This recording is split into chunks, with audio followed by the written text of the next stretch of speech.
The Medea, in spite of its background of wonder and enchantment, is not a romantic play, but a tragedy of character and situation.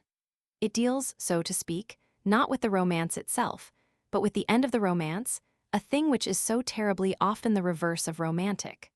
For all but the very highest of romances are apt to have just one flaw somewhere, and in the story of Jason and Medea, the flaw was of a fatal kind. The wildness and beauty of the Argo legend run through all Greek literature, from the mass of Corinthian lays older than our present Iliad, which later writers vaguely associate with the name of Eumerus, to the fourth Pythian ode of Pindar, and the beautiful Argonautica of Apollonius Rhodius. Our poet knows the wildness and the beauty, but it is not these qualities that he specially seeks. He takes them almost for granted, and pierces through them to the sheer tragedy that lies below. Jason, son of Aeson, king of Iolcos in Thessaly, began his life in exile. His uncle Peleus had seized his father's kingdom, and Jason was borne away to the mountains by night and given, wrapped in a purple robe, to Chiron, the centaur. When he reached manhood, he came down to Iolcos to demand, as Pindar tells us, his ancestral honor, and stood in the marketplace, a world-famous figure, one sandaled with his pardskin, his 2 spears, and his long hair, gentle and wild and fearless, as the wise beast had reared him. Peleus, cowed but loath to yield, promised to give up the kingdom if Jason would make his way to the unknown land of Colchis and perform a double quest. First, if I read Pindar aright, he must fetch back the soul of his kinsman Phrixus, who had died there far from home, and secondly, find the fleece of the golden ram which Phrixus had sacrificed. Jason undertook the quest, gathered the most daring heroes from all parts of Hellas, built the first ship, Argo, and set to sea. After all manner of desperate adventures, he reached the land of Aertes, king of the Colchians, and there hope failed him. By policy, by tact, by sheer courage, he did all that man could do. But Aertes was both hostile and treacherous. The Argonauts were surrounded, and their destruction seemed only a question of days when, suddenly, unasked, and by the mercy of heaven, Aertes' daughter, Medea, an enchantress as well as a princess, fell in love with Jason. She helped him through all his trials, slew for him her own sleepless serpent, who guarded the fleece, deceived her father, and secured both the fleece and the soul of Phrixus. At the last moment, it appeared that her brother, Abscetus, was about to lay an ambush for Jason. She invited Abscetus to her room, stabbed him dead, and fled with Jason over the seas. She had given up all, and expected in return a perfect love. And what of Jason? He could not possibly avoid taking Medea with him. He probably rather loved her. She formed at the least a brilliant addition to the glory of his enterprise. Not many heroes could produce a barbarian princess ready to leave all and follow them in blind trust. For of course, as everyone knew without the telling in 5th century Athens, no legal marriage was possible between a Greek and a barbarian from Colchis. All through the voyage home, a worldwide baffled voyage by the Ister and the Eridanus and the African Ceots, Medea was still in her element and proved a constant help and counselor to the Argonauts. When they reached Jason's home, where Peleus was still king, things began to be different. An ordered and law-abiding Greek state was scarcely the place for the untamed Colchian. We only know the catastrophe. She saw with smothered rage how Peleus hated Jason and was bent on keeping the kingdom from him, and she determined to do her lover another act of splendid service. Making the most of her fame as an enchantress, she persuaded Peleus that he could, by a certain process, regain his youth. He eagerly caught at the hope. His daughters tried the process upon him, and Peleus died in agony. Surely Jason would be grateful now. The real result was what it was sure to be in a civilized country. Medea and her lover had to fly for their lives, and Jason was debarred forever from succeeding to the throne of Iolcos. Probably there was another result also in Jason's mind. The conclusion that at all costs he must somehow separate himself from this wild beast of a woman who was ruining his life. He directed their flight to Corinth, governed at the time by a ruler of some sort, whether tyrant or king, who was growing old and had an only daughter. Creon would naturally want a son-in-law to support and succeed him, and where in all Greece could he find one stronger or more famous than the chief of the Argonauts? If only Medea were not there. No doubt Jason owed her a great debt for her various services. Still, after all, he was not married to her. And a man must not be weak in such matters as these. Jason accepted the princess's hand, and when Medea became violent, found it difficult to be really angry with Creon for instantly condemning her to exile. At this point, the tragedy begins. The Medea is one of the earliest of Euripides' works now preserved to us, and those of us who have in our time glowed at all with the religion of realism will probably feel in it many of the qualities of youth. Not, of course, the more normal, sensuous, romantic youth, the youth of Romeo and Juliet, but another kind, crude, austere, passionate, the youth of the poet who is also a skeptic and a devotee of truth, who so hates the conventionally and falsely beautiful that he is apt to be unduly ascetic towards beauty itself. When a writer really deficient in poetry walks in this path, the result is purely disagreeable. It produces its best results when the writer, like Euripides or Tolstoy, is so possessed by an inward flame of poetry that it breaks out at the great moments and consumes the cramping theory that would hold it in. One can feel in the Medea that the natural and inevitable romance of the story is kept rigidly down. One word about Medea's ancient serpent, 2 or 3 references to the clashing rocks, one startling flash of light upon the real love of Jason's life, love for the ship Argo. These are almost all the concessions made to us by the merciless delineator of disaster into whose hands we are fallen. Jason is a middle-aged man with much glory indeed and some illusions, but a man entirely set upon building up a great career, to whom love and all its works, though at times he has found them convenient, are for the most part only irrational and disturbing elements in a world which he can otherwise mold to his will. And yet, most cruel touch of all, one feels this man to be the real Jason. It is not that he has fallen from his heroic past, it is that he was really like this always. And so with Medea. It is not only that her beauty has begun to fade, not only that she is set in surroundings which vaguely belittle and weaken her, making her no more a bountiful princess, but only an ambiguous and much criticized foreigner.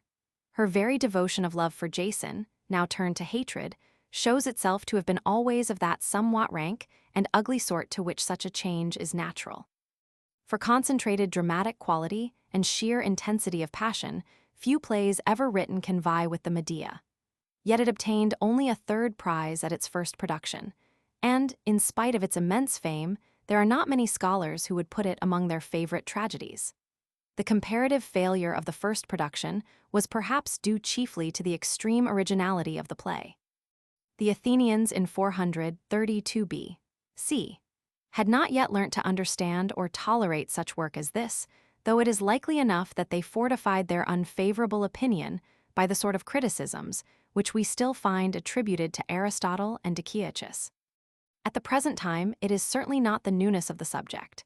I do not think it is Aegeus, nor yet the dragon chariot, much less Medea's involuntary burst of tears in the second scene with Jason, that really produces the feeling of dissatisfaction with which many people must rise from this great play. It is rather the general scheme on which the drama is built. It is a scheme which occurs again and again in Euripides, a study of oppression and revenge. Such a subject in the hands of a more ordinary writer would probably take the form of a triumph of oppressed virtue. But Euripides gives us nothing so sympathetic, nothing so cheap and unreal. If oppression usually made people virtuous, the problems of the world would be very different from what they are. Euripides seems at times to hate the revenge of the oppressed almost as much as the original cruelty of the oppressor. Or, to put the same fact in a different light, he seems deliberately to dwell upon the twofold evil of cruelty, that it not only causes pain to the victim, but actually by means of the pain makes him a worse man, so that when his turn of triumph comes, it is no longer a triumph of justice or a thing to make men rejoice. This is a grim lesson, taught often enough by history, though seldom by the fables of the poets. 17 years later than the Medea, Euripides expressed this sentiment in a more positive way in the Trojan Women, where a depth of wrong borne without revenge becomes, or seems for the moment to become, a thing beautiful and glorious. But more plays are constructed like the Medea. The Hecuba begins with a noble and injured queen, and ends with her hideous vengeance on her enemy and his innocent sons. In the Orsts, all our hearts go out to the suffering and deserted prince, till we find at last that we have committed ourselves to the bloodthirst of a madman. In the Electra, the workers of the vengeance themselves repent. The dramatic effect of this kind of tragedy is curious. No one can call it undramatic or tame, yet it is painfully unsatisfying. At the close of the Medea, I actually find myself longing for a deus ex machina, for some being like Artemis in the Hippolytus or the good Dioscuri of the Electra, to speak a word of explanation or forgiveness, or at least leave some sound of music in our ears to drown that dreadful and insistent clamor of hate. The truth is that in this play Medea herself is the Deus ex machina. The woman whom Jason and Creon intended simply to crush has been transformed by her injuries from an individual human being into a sort of living curse. She is inspired with superhuman force. Her wrongs and her hate fill all the sky. And the judgment pronounced on Jason comes not from any disinterested or peacemaking god, but from his own victim transfigured into a devil. From any such judgment, there is an instant appeal to sane human sympathy. Jason has suffered more than enough, but that also is the way of the world. And the last word upon these tragic things is most often something not to be expressed by the sentences of even the wisest articulate judge, but only by the unspoken lacrimae rerum. G.M. Medea. Characters of the play. Medea, daughter of Aertes, king of Colchis; Jason, chief of the Argonauts, nephew of Peleus, king of Iolcos in Thessaly; Creon, ruler of Corinth; Aegeus, king of Athens, nurse of Medea; two children of Jason and Medea, attendant on the children, a messenger. Chorus of Corinthian women, with their leader, soldiers and attendants. The scene is laid in Corinth. The play was first acted when Pythodorus was Archon, Olympiad 87, year 1 BC 431. Euphorion was first, Sophocles second, Euripides third, with Medea, Philoctetes, Dictys, and the Harvesters, a satyr play. Medea. The scene represents the front of Medea's house in Corinth. A road to the right leads towards the royal castle, one on the left to the harbor. The nurse is discovered alone. Nurse. Would God no Argo air had winged the seas to Colchis through the blue Symplegades. No shaft of riven pine in Perleon's glen shaped that first oar-blade in the hands of men valiant, who won, to save King Pelias' vow, the fleece all golden. Never then, I trow, mine own princess, her spirit wounded sore with love of Jason, to the encastled shore had sailed of old Alcos. Never wrought the daughters of King Pelias, knowing not to spill their father's life, nor fled in fear, hunted for that fierce sin, to Corinth here with Jason and her babes. This folk at need stood friend to her, and she in word and deed served alway Jason. Surely this doth bind, through all ill days, the hurts of humankind, when man and woman in one music move. But now the world is angry, and true love sick as with poison. Jason doth forsake my mistress and his own two sons, to make his couch in a king's chamber. He must wed with this Creon's child, who now is head and chief of Corinth. Wherefore sore betrayed Medea calleth up the oath they made, they two, and wakes the clasped hands again, the troth surpassing speech, and cries Amen on God and heaven to mark the end, and how Jason hath paid his debt. All fasting now and cold, her body yielded up to pain, her days a waste of weeping, she hath lain, since first she knew that he was false. Her eyes are lifted not, and all her visage lies in the dust. If friends will speak, she hears no more than some dead rock or wave that beats the shore. Only the white throat in a sudden shame may writhe, and all alone she moans the name of father and land and home, forsook that day for this man's sake, who casteth her away, not to be quite shut out from home. Alas, she knoweth now how rare a thing that was. Methinks she hath a dread, not joy, to see her children near. 'Tis this that maketh me most tremble, lest she do I know not what her heart is no light thing, and useth not to brook much wrong. I know that woman, I, and dread her. Will she creep alone to die bleeding in that old room, where still is laid Lord Jason's bed?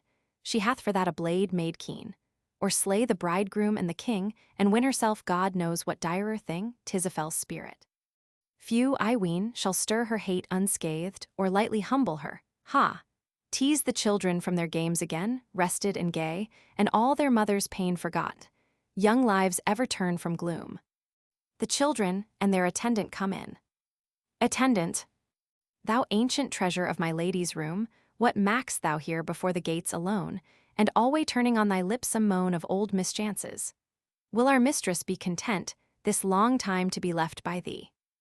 Nurse, grey guard of Jason's children, a good thrall hath his own grief, if any hurt befall his masters. Aye, it holds one's heart.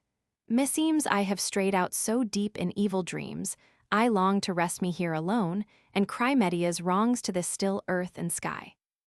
Attendant, how are the tears yet running in her eyes? Nurse, 'Twere good to be like thee. Her sorrow lies scarce wakened yet, not half its perils wrought. Attendant. Mad spirit. If a man may speak his thought of masters maddened, nothing in her ears hath sounded, yet of her last cause for tears. He moves towards the house, but the nurse checks him. Nurse. What cause, old man? Nay, grudge me not one word. Attendant. Tease nothing, best forget what thou hast heard. Nurse. Nay, housemate, by thy beard, hold it not hid from me. I will keep silence if thou bid. Attendant. I heard an old man talking, where he sate at draughts in the sun, beside the fountain gate, and never thought of me there standing still beside him. And he said, 'Twas Creon's will, being lord of all this land, that she be sent, and with her 2 sons, to banishment. Maybe 'tis all false. For myself, I know no further, and I would it were not so. Nurse. Jason will never bear it his own sons banished, however hot his anger runs against their mother. Attendant. Old love burneth low when new love wakes, men say. He is not now husband nor father here, nor any kin. Nurse. But this is ruin, new waves breaking in to wreck us, ere we are righted from the old. Attendant. Well, hold thy peace, our mistress will be told all in good time. Speak thou no word hereof. Nurse. My babes, what think ye of your father's love? God curse him not, he is my master still. But oh, to them that loved him, 'tis an ill friend. Attendant. And what man on earth is different? How hast thou lived all these years, and learned but now that every man more loveth his own head than other men's? He dreameth of the bed of this new bride, and thinks not of his sons. Nurse. Go, run into the house, my little ones, all will end happily. Keep them apart, let not their mother meet them while her heart is darkened. Yesternight I saw a flame stand in her eye, as though she hated them, and would I know not what. For sure her wrath will never turn nor slumber till she hath. Go, and if some must suffer, may it be not we who love her, but some enemy. Voice within. O shame and pain, O woe is me, would I could die in my misery. The children and the attendant go in. Nurse. Ah, children, hark. She moves again her frozen heart, her sleeping wrath in, quick, and never cross her path, nor rouse that dark eye in its pain. That fell sea spirit, and the dire spring of a will untaught, unbowed. Quick, now, methinks this weeping cloud hath in its heart some thunderfire. Slow gathering, that must flash ere long. I know not how, for ill or well. It turns, this uncontrollable tempestuous spirit, blind with wrong. Voice within. Have I not suffered? Doth it call no tears? Ha, ye beside the wall unfathered children, God hate you as I am hated, and him, too, that gat you, and this house and all. Nurse.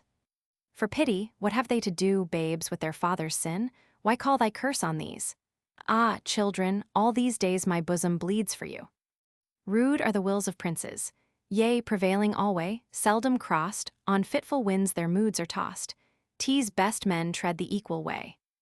I, not with glory, but with peace may the long summers find me crowned. For gentleness her very sound is magic, and her usages all wholesome. But the fiercely great hath little music on his road, and falleth, when the hand of God shall move, most deep and desolate. During the last words, the leader of the chorus has entered. Other women follow her. Leader. I heard a voice and a moan, a voice of the eastern seas. Hath she found not yet her ease? Speak, O aged one. For I stood afar at the gate, and there came from within a cry and wailing desolate. Ah, no more joy have I for the griefs this house doth see, and the love it hath wrought in me. Nurse. There is no house, 'tis gone. The Lord seeketh a prouder bed, and she wastes in her chamber, not one word will hear of care or charity. Voice within. O Zeus, O earth, O light, will the fire not stab my brain? What profiteth living? Oh, shall I not lift the slow yoke and let life go, as a beast out in the night to lie and be rid of pain? Chorus. Some women. A. O Zeus, O earth, O light, the cry of a bride forlorn heard ye, and wailing born of lost delight. B. Why weariest thou this day, wild heart, for the bed abhorred?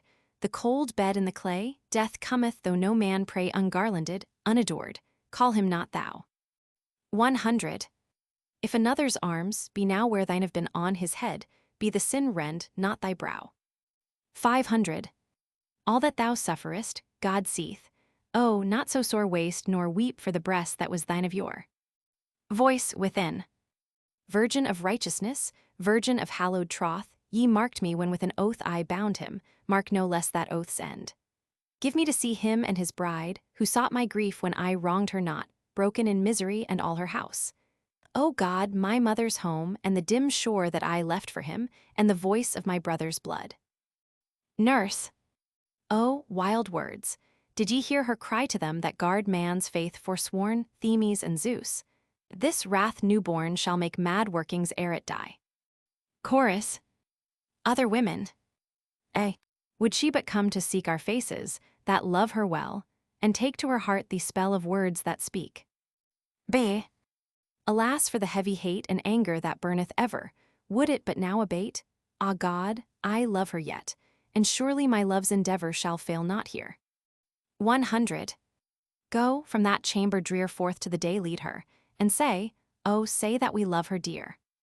500. Go, lest her hand be hard on the innocent. Ah, let be, for her grief moves hitherward like an angry sea. Nurse. That will I, though what words of mine or love shall move her, let them lie with the old lost labors. Yet her I know ye the eyes of the wild kine. The lion flash that guards their brood. So look she now if any thrall speak comfort, or draw near at all my mistress in her evil mood. The nurse goes into the house. Chorus. A woman. Alas, the bold blithe bards of old that all for joy their music made, for feasts and dancing manifold, that life might listen and be glad. But all the darkness and the wrong, quick deaths, and dim heart-taking things, would no man ease them with a song or music of 1,000 strings. Then song had served us in our need. What profit, o'er the banquets swell that lingering cry that none may heed, the feast hath filled them, all is well. Others. I heard a song, but it comes no more, where the tears ran over, a keen cry but tired, tired. A woman's cry for her heart's desired, for a traitor's kiss and a lost lover. But a prayer, methinks, yet riseth sore to God, to faith, God's ancient daughter the faith that over sundering seas drew her to Hellas, and the breeze of midnight shivered, and the door closed of the salt unsounded water. During the last words, Medea has come out from the house. Medea. Women of Corinth, I am come to show my face, lest ye despise me. For I know some heads stand high and fail not, even at night alone far less like this in all men's sight, and we who study not our wayfarings but feel and cry, oh, we are drifting things and evil.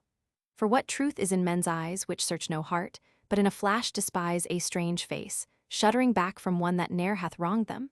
Sure, far comers anywhere I know must bow them and be gentle. Nay, a Greek himself men praise not, who always should seek his own will recking not. But I this thing undreamed of, sudden from on high, hath sapped my soul.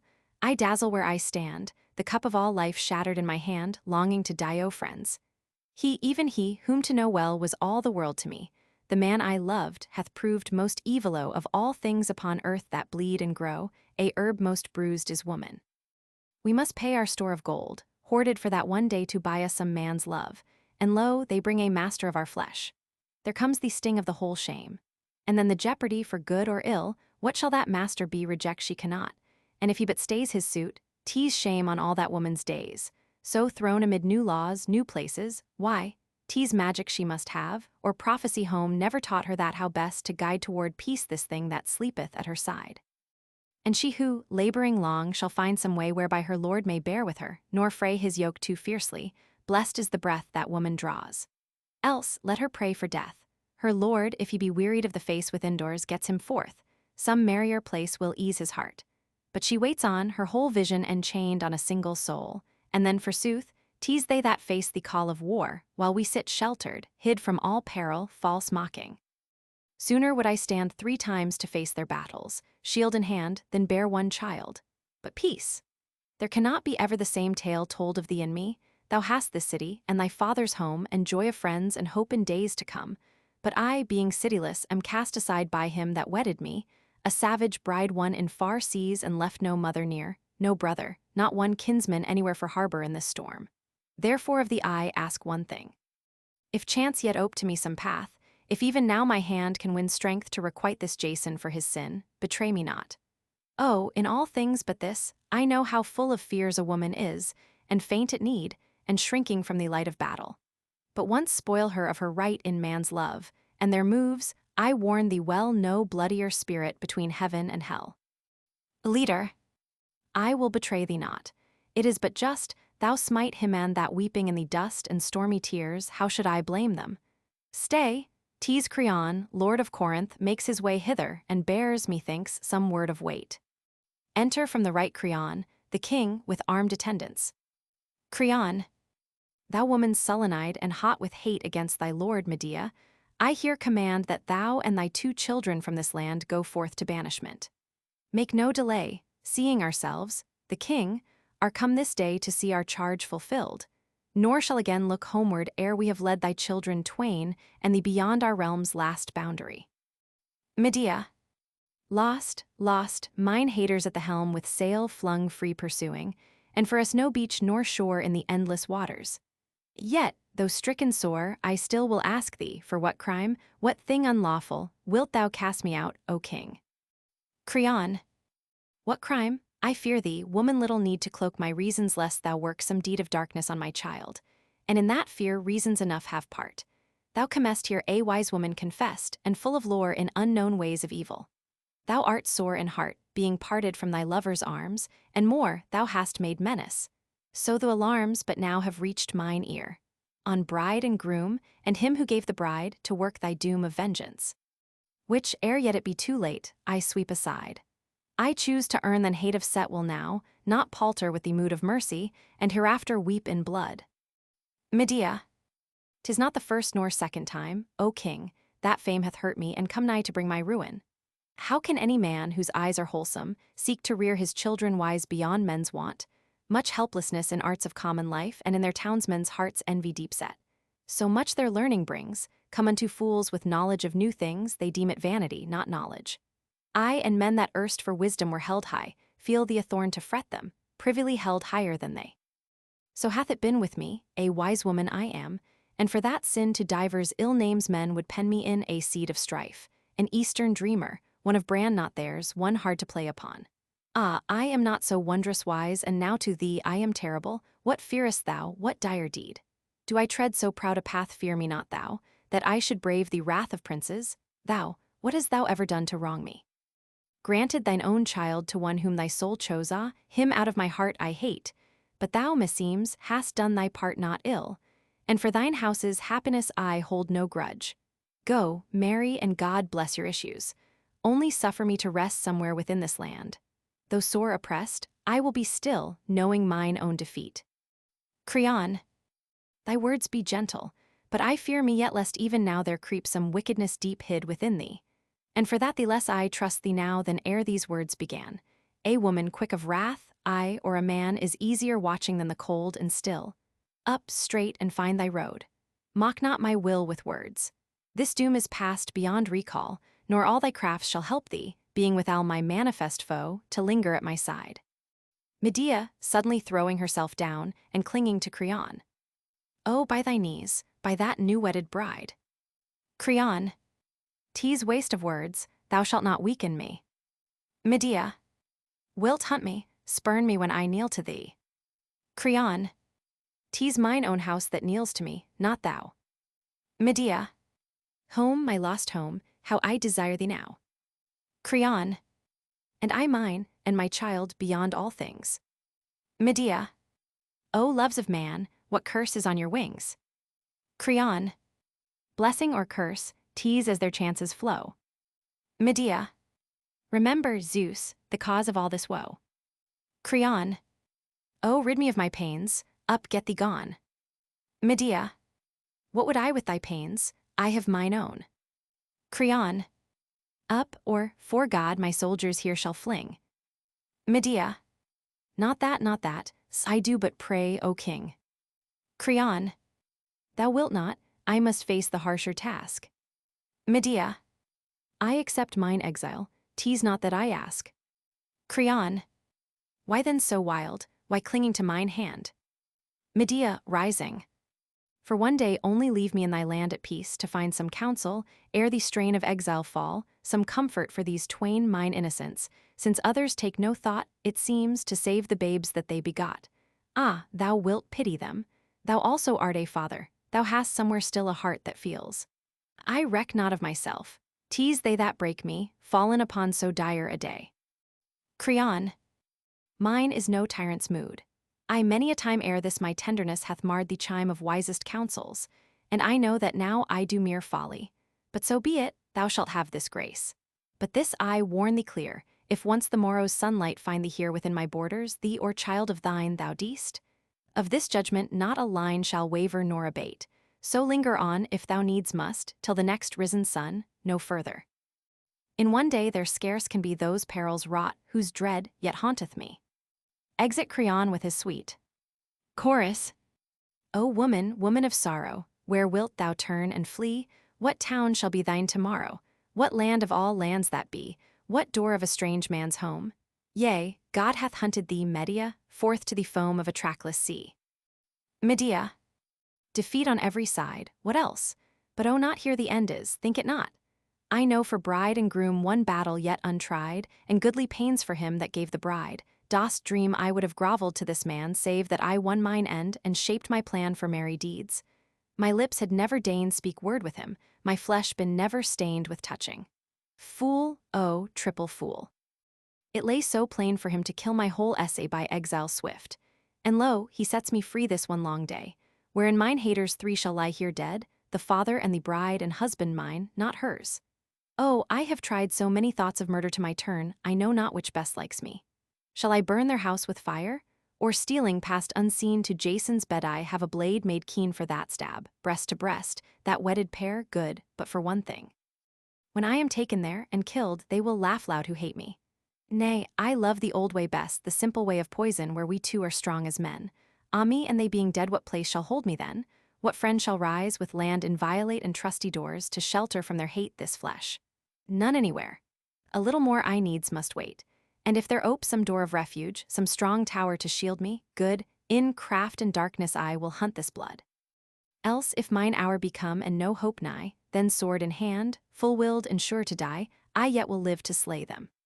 I will wend manlike, their road of daring to the end.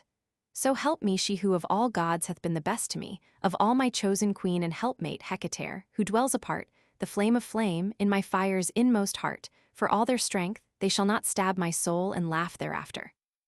Dark and full of dole their bridal feast shall be, most dark the day they joined their hands and hunted me away. Awake thee now, Medea. Whatso plot thou hast, or cunning, strive and falter not on to the peril point. Now comes the strain of daring. Shall they trample thee again, how, and with Hellas laughing o'er thy fall while this thief's daughter weds and weds with Jason? A true king was thy father, yea, and born of the ancient sun. Thou know'st the way, and God hath made thee woman, things most vain for help, but wondrous in the paths of pain. Medea goes into the house. Chorus. Back streams the wave on the ever-running river. Life is changed, and the laws of it o'ertrod. Man shall be the slave, the affrighted, the low liver, man hath forgotten God. And woman, yea, woman, shall be terrible in story. The tales too, meseemeth, shall be other than of yore. For a fear there is that cometh out of woman and a glory, and the hard-hating voices shall encompass her no more. The old bards shall cease, and their memory that lingers of frail brides and faithless shall be shriveled as with fire. For they loved us not, nor knew us, and our lips were dumb, our fingers could wake not the secret of the lyre. Else, O God the singer, I had sung amid their rages a long tale of man and his deeds for good and ill. But the old world knoweth 'tis the speech of all his ages man's wrong and ours. He knoweth and is still. Some women. Forth from thy father's home thou camest, O heart of fire, to the dark blue rocks, to the clashing foam, to the seas of thy desire. Till the dark blue bar was crossed, and lo, by an alien river standing, thy lover lost, void-armed forever. Forth yet again, O lowest of landless women, a ranger of desolate ways, thou goest from the walls of the stranger. Others. And the great oath waxeth weak, and Ruth, as a thing outstriven, is fled from the shores of the Greek, away on the winds of heaven. Dark is the house afar, where an old king called thee daughter all that was once thy star in stormy water. Dark and low in the nearer house that was sworn to love thee, another, queenlier, dearer, is throned above thee. Enter from the right Jason. Jason. Oft have I seen, in other days than these, how a dark temper maketh maladies no friend can heal. 'Twas easy to have kept both land and home, it needed but to accept unstrivingly the pleasure of our lords. But thou, for mere delight in stormy words, wilt lose all? Now thy speech provokes not me, rail on. Of all mankind let Jason be most evil, none shall check thee. But for these dark threats cast out against the majesties of Corinth, count as veriest gain thy path of exile. I myself, when princely wrath was hot against thee, strove with all good will to appease the wrath, and wished to keep thee still beside me. But thy mouth would never stay from vanity, blaspheming night and day our masters. Therefore thou shalt fly the land. Yet, even so, I will not hold my hand from succoring mine own people.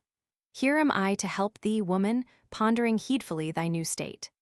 For I would not have thee flung provisionless away, I, and the young children as well, nor lacking aught that will of mine can bring thee.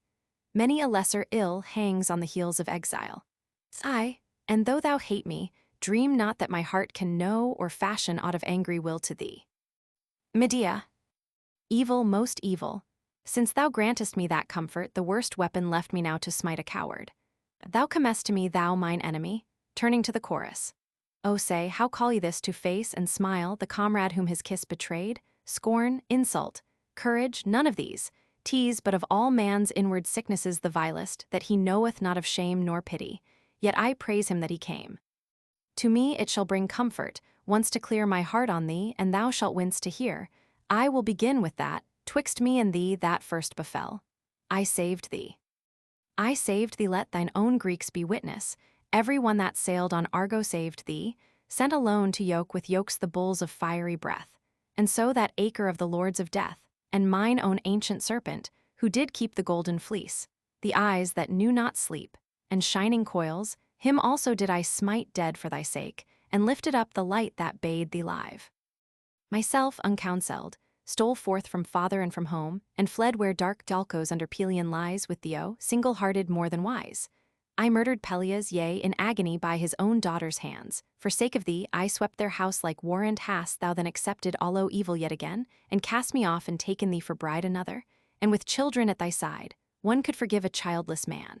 But no, I have borne thee children. Is sworn faith so low and weak a thing? I understand it not. Are the old gods dead? Are the old laws forgot and new laws made? Since not my passioning, but thine own heart, doth cry thee for a thing forsworn. She catches sight of her own hand, which she has thrown out to denounce him. Poor, poor right hand of mine, whom he did cling to, and these knees, so cravingly, we are unclean, thou and I, we have caught the stain of bad men's flesh. And dreamed our dreams in vain, thou comest to befriend me? Give me then thy counsel. Tease not that I dream again for good from thee, but question thou wilt show the viler. Say, now whither shall I go, back to my father? Him I did betray, and all his land when we two fled away, to those poor Peliad maids. For them 'twere good to take me in, who spilled their father's blood.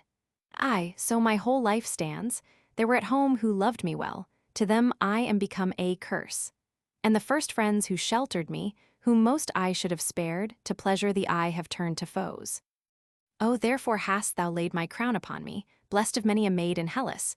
Now I have won what all did crave, thee, the world-wondered lover and the brave, who this day looks and sees me banished, thrown away with these two babes, all alone. Oh, merry mocking when the lamps are red. Where go the bridegroom's babes to beg their bread in exile, and the woman who gave all to save him? O great God, shall gold withal bear thy clear mark, to sift the base and fine?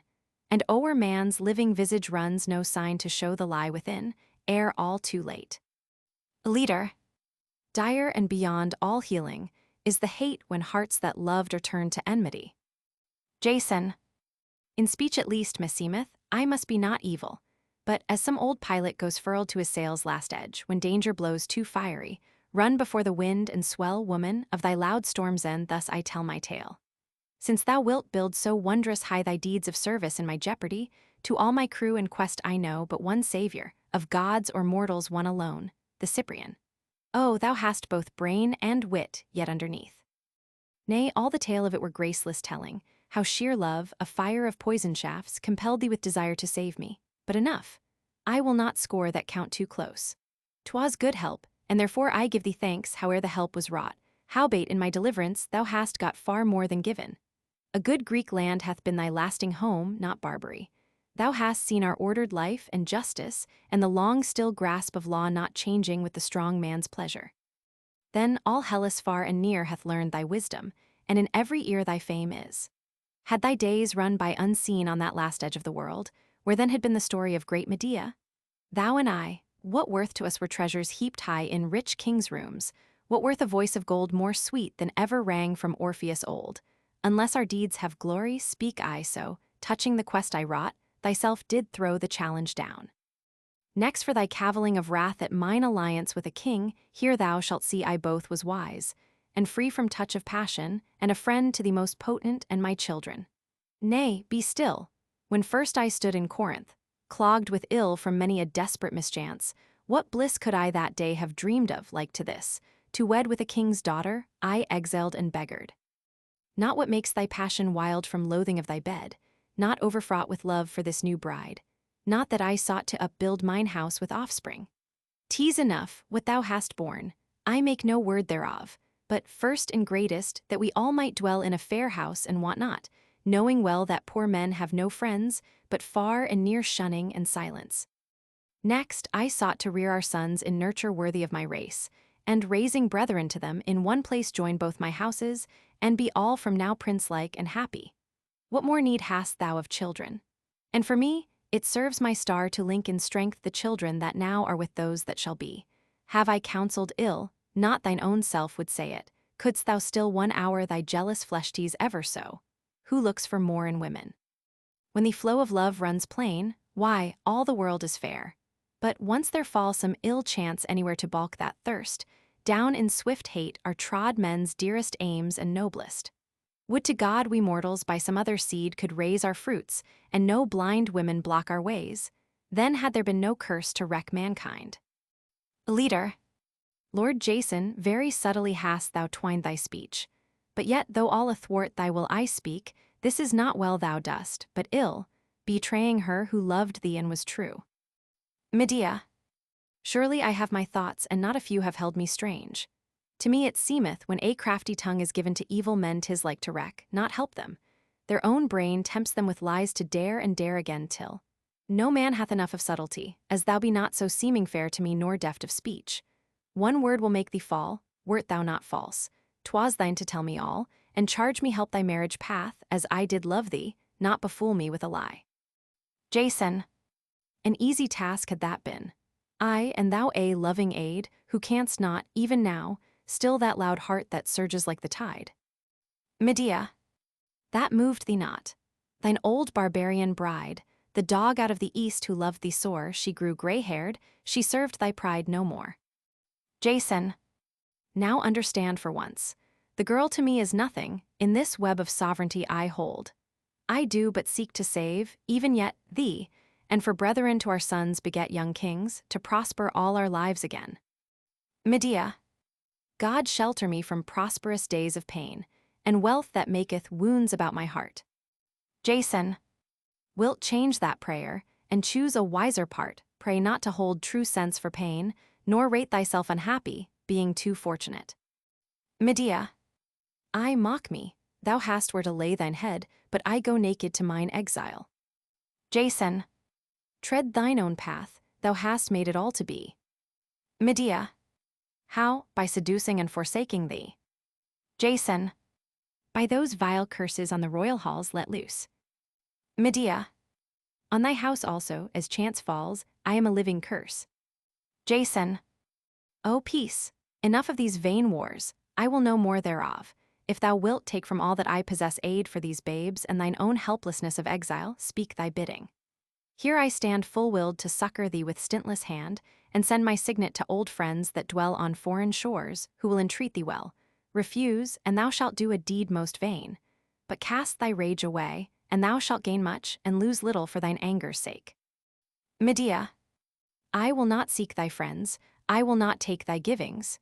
Give them not. Fruits of a stem unholy bring no blessing after them. Jason. Now God and heaven be witness, all my heart is willing in all ways to do its part for thee and for thy babes, but nothing good can please thee. In sheer savness of mood thou drivest from the every friend. Wherefore I warrant thee, thy pains shall be the more. He goes slowly away. Medea. Go, thou art weary for the new delight thou wooest, so long tarrying out of sight of her sweet chamber. Go, fulfill thy pride, O bridegroom, for it may be, such a bride shall wait thee, yea, God heareth me in this as thine own heart shall sicken ere it kiss. Chorus. Alas, the love that falleth like a flood, strong-winged and transitory, why praise ye him? What beareth he of good to man, or glory? Yet love there is that moves in gentleness, heart-filling, sweetest of all powers that bless. Loose not on me, O holder of man's heart, thy golden quiver, nor steep in poison of desire the dart that heals not ever. The pent hate of the word that cavilleth, the strife that hath no fill, where once was fondness, and the mad heart's breath for strange love panting still, O Cyprian, cast me not on these. But sift, keen-eyed, of love the good and evil gift. Make innocence my friend, God's fairest star, yea, and abate not the rare sweet beat of bosoms without war that love and hate not. Others. Home of my heart, land of my own, cast me not, nay, for pity, out on my ways, helpless, alone, where the feet fail in the mire and stone, a woman without a city. Ah, not that. Better the end, the green grave cover me rather, if a break must come in the days I know, and the skies be changed and the earth below, for the weariest road that man may wend is forth from the home of his father. Lo, we have seen. 'Tis not a song sung, nor learned of another, for whom hast thou in thy direst wrong for comfort? Never a city strong to hide thee, never a brother. Ah, but the man cursed be he, cursed beyond recover, who openeth, shattering, seal by seal, a friend's clean heart, then turns his heel, deaf unto love. Never in me friend shall he know nor lover. While Medea is waiting downcast, seated upon her doorstep, there passes from the left a traveler with followers. As he catches sight of Medea, he stops. Aegeus. Have joy, Medea. 'Tis the homeliest word that old friends can greet with, and the best. Medea looking up surprised. Oh, joy on thee, too, Aegeus, gentle king of Athens, but whence com'st thou journeying? Aegeus. From Delphi now, and the olden cavern stair. Medea. Where earth's heart speaks in song, what madst thou there? Aegeus. Prayed heaven for children the same search alway. Medea. Children, ah God, art childless to this day. Aegeus. So God hath willed, childless and desolate. Medea. What word did Phoebus speak, to change thy fate? Aegeus. Riddles, too hard for mortal man to read. Medea. Which I may hear. Aegeus. Assuredly, they need a rarer wit. Medea. How said he? Aegeus. Not to spill life's wine, nor seek for more. Medea. Until. Aegeus. Until I tread the hearthstone of my sires of yore. Medea. And what should bring thee here, by Creon's shore? Aegeus. One Pythias know'st thou, high lord of Troezerne. Medea. I Pelops' son, a man most pure of sin. Aegeus. Him I would ask, touching Apollo's will. Medea. Much use in God's ways hath he, and much skill. Aegeus.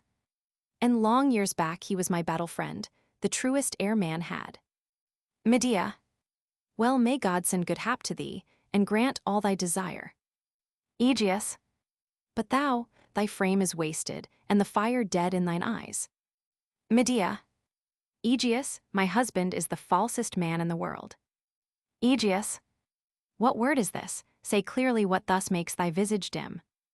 Medea. He is false to me, who never injured him. Aegeus. What hath he done? Show all that I may see. Medea. Tan him a wife set over me to rule his house. Aegeus. He hath not dared to do Jason, a thing so shameful. Medea. Aye, 'tis true, and those he loved of yore have no place now. Aegeus. Some passion sweepeth him, or is it thou he turns from? Medea. Passion to betray his dearest. Aegeus. Shame be his, so fallen away from honor. Medea. passion to be near a throne, a king's heir.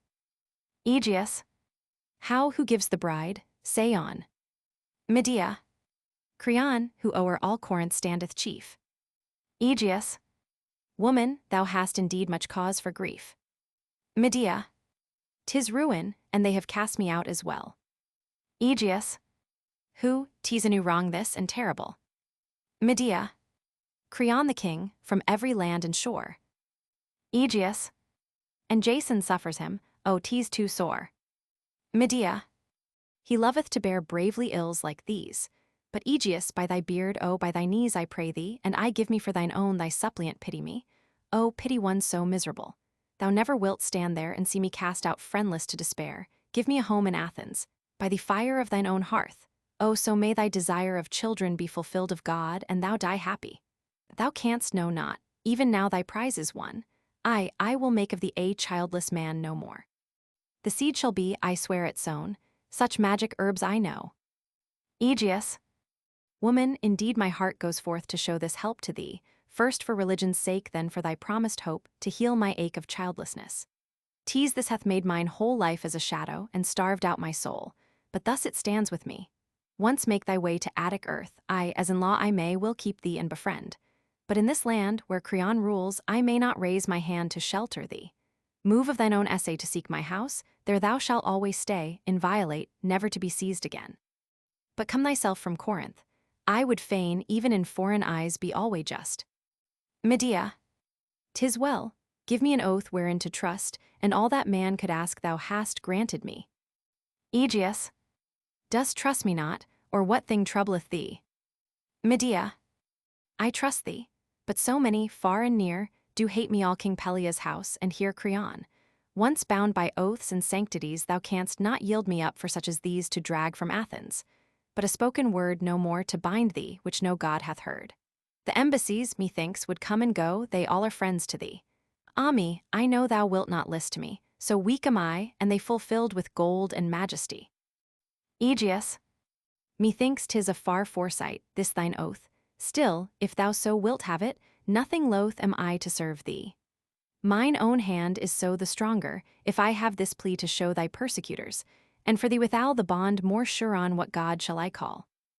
Medea, swear by the earth thou treadest, by the sun, sire of my sires, and all the gods is one.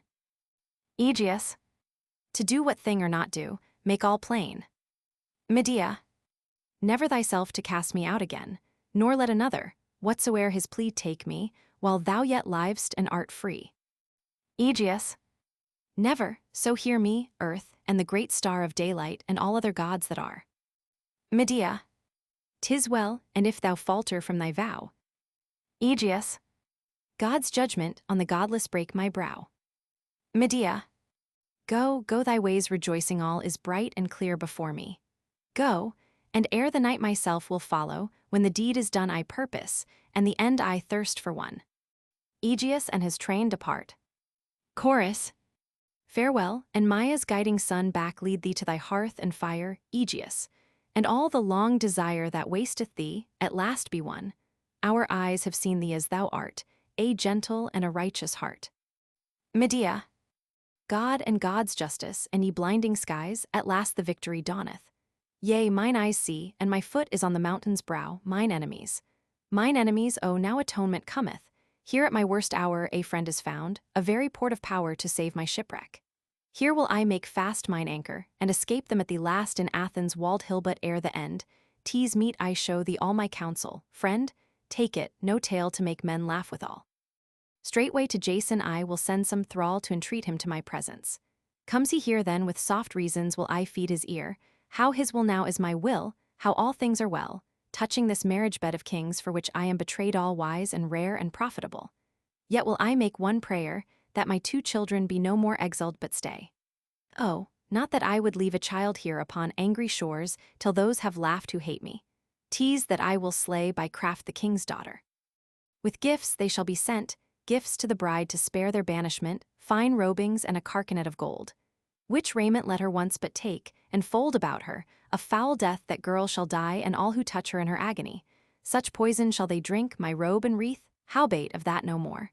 I gnash my teeth thinking on what a path my feet must tread thereafter. I shall lay those children dead mine, whom no hand shall steal from me away.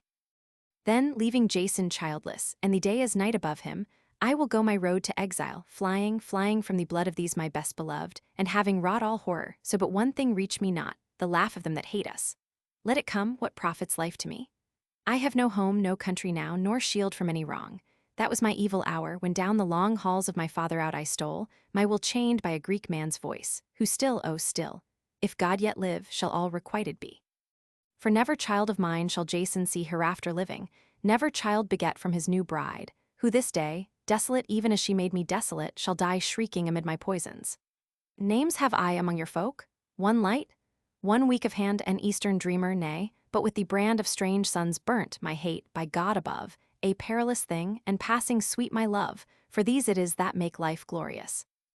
Leader, since thou hast bared thy fell intent to us I, loving thee, and helping in their need man's laws, adjure thee, dream not of this deed. Medea, there is no other way I pardon thee thy littleness, who art not wronged like me. Leader, thou canst not kill the fruit thy body bore. Medea, yes, if the man I hate be pain the more. Leader, and thou made miserable, most miserable. Medea, oh let it come, all words of good or ill are wasted now. She claps her hands, the nurse comes out from the house. Ho, woman, get thee gone and lead Lord Jason hither. There is none like thee, to work me these high services, but speak no word of what my purpose is, as thou art faithful, thou, and bold to try all succors, and a woman even as I. The nurse departs. Chorus. The sons of Euripides, the olden, whom high gods planted of yore in an old land of heaven upholden, a proud land untrodden of war, are hungered, and lo, their desire with wisdom is fed as with meat. In their skies is a shining of fire, a joy in the fall of their feet. And thither with manifold dowers from the north, from the hills, from the morn, the muses did gather their powers, that a child of the nine should be born, and harmony, sown as the flowers, grew gold in the acres of corn. And Cephasus, the fair-flowing river the Cyprian dipping her hand hath drawn of his dew, and the shiver of her touch is as joy in the land, for her breathing in fragrance is written, and in music her path as she goes, and the cloud of her hair, it is litten with stars of the wind-woven rose. So fareth she ever and ever, and forth of her bosom is blown, as dews on the winds of the river, and hunger of passions unknown, strong loves of all godlike endeavor, whom wisdom shall throne on her throne. Some women. But Cephasus the fair-flowing, will he bear thee on his shore, shall the land that succors all succor thee? Who art foul among thy kind, with the tears of children blind, dost thou see the red gash growing, thine own burden dost thou see? Every side, every way, lo, we kneel to thee and pray. By thy knees, by thy soul, O woman wild, when at least thou canst not slay, not thy child. Others. Hast thou ice that thou shalt bind it to thy breast, and make thee dead to thy children, to thine own spirit's pain, when the hand knows what it dares? When thine eyes look into theirs, shalt thou keep by tears unblinded thy dividing of the slain? These be deeds not for thee. These be things that cannot be. Thy babes though than hardihood befell, when they cling about thy knee, 'twill be well. Enter Jason. Jason, I answer to thy call.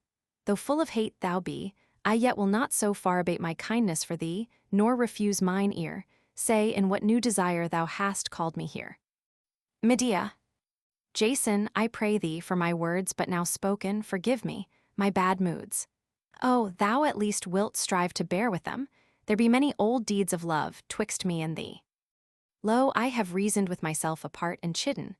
Why must I be mad, O heart of mine, and raging against one whose word is wisdom, making me a thing abhorred to them that rule the land, and to mine own husband, who doth but that which, being done, will help us all to wed a queen and get young kings for brethren to my sons. And yet I rage alone, and cannot quit my rage. What aileth me, when God sends harborage so simple? Have I not my children? Know I not we are but exiles, and must go beggared and friendless else? Thought upon thought so pressed me, till I knew myself full fraught with bitterness of heart and blinded eyes. So now I give thee thanks, and hold thee wise to have caught this anchor for our aid. The fool was I, who should have been thy friend, thy tool, gone wooing with thee, stood at thy bedside serving, and welcomed duteously thy bride. But, as we are I will not say mere evil women.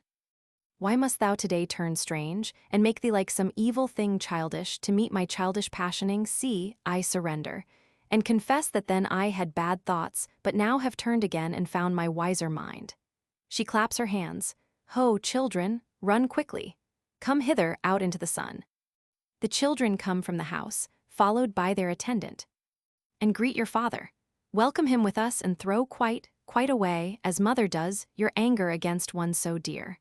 Our peace is made, and all the old bad war shall cease forever. Go and take his hand. As the children go to Jason, she suddenly bursts into tears. The children quickly return to her. She recovers herself, smiling amid her tears. Ah me, I am full of hidden horrors. Shall it be a long time more, my children, that ye live to reach to me those dear, dear arms? Forgive, I am so ready with my tears today, and full of dread. I sought to smooth away the long strife with your father, and lo, now I have all drowned with tears this little brow. She wipes the child's face.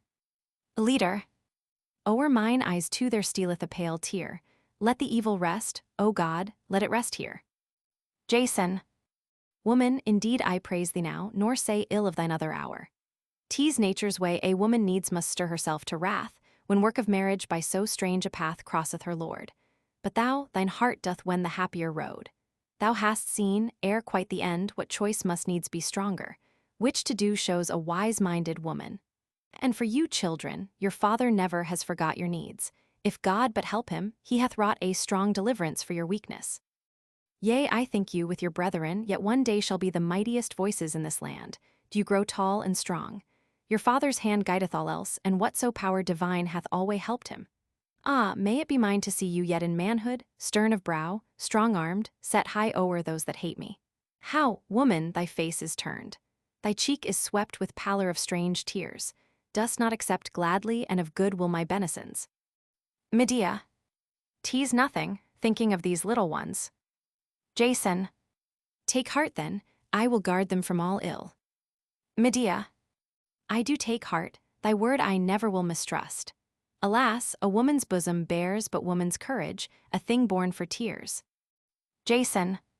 What ails thee, all too sore thou weepest there? Medea. I was their mother. When I heard thy prayer of long life for them, there swept over me a horror, wondering how these things shall be. But for the matter of my need that thou shouldst speak with me, part one have said, and now will finish seeing it, is the king's behest to cast me out from Corinth. Ay, and best, far best, for me I know it not to stay longer to trouble thee and those who sway the realm, being held to all their house a foe. Behold, I spread my sails and meekly go to exile. But our children, could this land be still their home a while, could thine own hand but guide their boyhood? Seek the king and pray his pity that he bid thy children stay. Jason. He is hard to move, yet surely 'twere well done. Medea. Bid her for thy sake, for a daughter's boon. Jason. Well thought, her I can fashion to my mind. Medea. Surely, she is a woman like her kind. Yet I will aid thee in thy labor. I will send her gifts, the fairest gifts that lie in the hands of men, things of the days of old, fine robings and a carcanet of gold. By the boy's hands go, quick, some handmaiden, and fetch the raiment. A handmaid goes into the house. Ah, her cup shall then be filled indeed. What more should woman crave, being wed with thee, the bravest of the brave, and girt with raiment which of old the sire of all my house, the sun, gave, steeped in fire, to his own fiery race. The handmaid has returned bearing the gifts. Come, children, lift with heed these caskets. Bear them as your gift to her, being bride and princess and of right blessed, I think she will not hold them light. Jason. Fond woman, why wilt empty thus thine hand of treasure? Doth King Creon's castle stand instant of raiment, or instant of gold? Keep these, and make no gift. For if she hold Jason of any worth at all, I swear chattels like these will not weigh more with her. Medea. Ah, chide me not. 'Tis written, gifts persuade the gods in heaven, and gold is stronger made than words innumerable to bend men's ways. Fortune is hers. God maketh great her days, young and a crowned queen, and banishment for those two babes. I would not gold were spent, but life's blood ere that come. My children, go forth into those rich halls, and bowing low beseech your father's bride, whom I obey, ye be not of her mercy, cast away exiled, and give the caskets above all mark this, to none but her, to hold withal and keep. Go quick, and let your mother know soon the good tiding that she longs for. Go. She goes quickly into the house. Jason and the children with their attendant depart. Chorus. Now I have no hope more of the children's living, no hope more. They are gone forth unto death. The bride, she taketh the poison of their giving, she taketh the bounden gold and openeth. And the crown, she lifteth about her brow, where the light brown curls are clustering. No hope now. O sweet and cloudy gleam of the garments golden, the robe, it hath clasped her breast and the crown her head. Then, she decketh the bride as a bride of olden story that goeth pale to the kiss of the dead. For the ring hath closed, and the portion of death is there, and she flieth not, but perisheth unaware. Some women.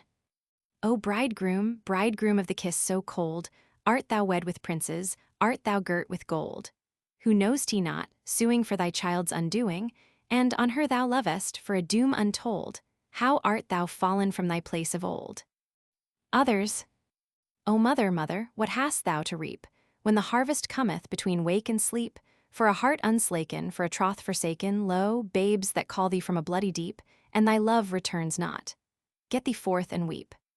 Enter the attendant with the 2 children. Medea comes out from the house. Attendant. Mistress, these children from their banishment are spared. The royal bride hath mildly bent her hand to accept thy gifts, and all is now peace for the children, ha? Why standest thou confounded, when good fortune draweth near? Medea. Ah, God. Attendant. This chimes not with the news I bear. Medea. O God, have mercy. Attendant. Is some word of wrath here hidden that I knew not of, and hath my hope to give thee joy so cheated me? Medea. Thou givest what thou givest, I blame not thee. Attendant. Thy brows are all o'ercast, thine eyes are filled. Medea. For bitter need, old man, the gods have willed, and my own evil mind that this should come. Attendant. Take heart, thy sons one day will bring thee home. Medea. Home, I have others to send home, woe's me. Attendant. Be patient, many a mother before thee hath parted from her children. We poor things of men must needs endure what fortune brings. Medea. I will endure, go thou within, and lay all ready that my sons may need today. The attendant goes into the house. O children, children mine, and you have found a land and home, where, leaving me discrowned and desolate, forever you will stay motherless children. And I go my way to other lands, an exile, ere you bring your fruits home, ere I see you prospering, or know your brides, or deck the bridal bed, all flowers, and lift your torches overhead. O cursed be mine own hard heart. 'Twas all in vain then that I reared you up, so tall and fair. In vain I bore you and was torn with those long pitiless pains when you were born. Ah, wondrous hopes my poor heart had in you, how you would tend me in mine age, and do the shroud about me with your own dear hands, when I lay cold, blessed in all the lands that knew us. And that gentle thought is dead. You go, and I live on, to eat the bread of long years, to myself most full of pain. And never your dear eyes, never again shall see your mother, far away being thrown to other shapes of life. My babes, my own, why gaze ye so? What is it that ye see, and laugh with that last laughter? Woe is me, what shall I do? Women, my strength is gone, gone like a dream, since once I looked upon those shining faces. I can do it not. Goodbye to all the thoughts that burned so hot aforetime. I will take and hide them far, far from men's eyes. Why should I seek a war so blind?